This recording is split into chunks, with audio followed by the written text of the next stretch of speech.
Bom dia, Senhor.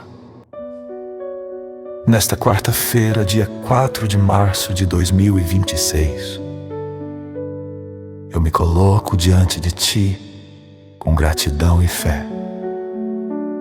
Sopra sobre mim Teu fôlego de vida, renova minhas forças e firma meus passos.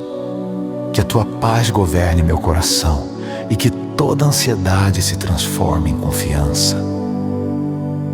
Abre portas certas, fecha caminhos de engano e livra-me do mal visível e invisível. Dá-me sabedoria nas decisões, coragem no trabalho e mansidão nas palavras. Abençoa minha casa, minha família e quem eu encontrar hoje.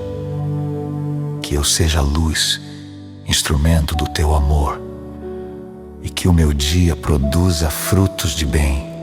Amém.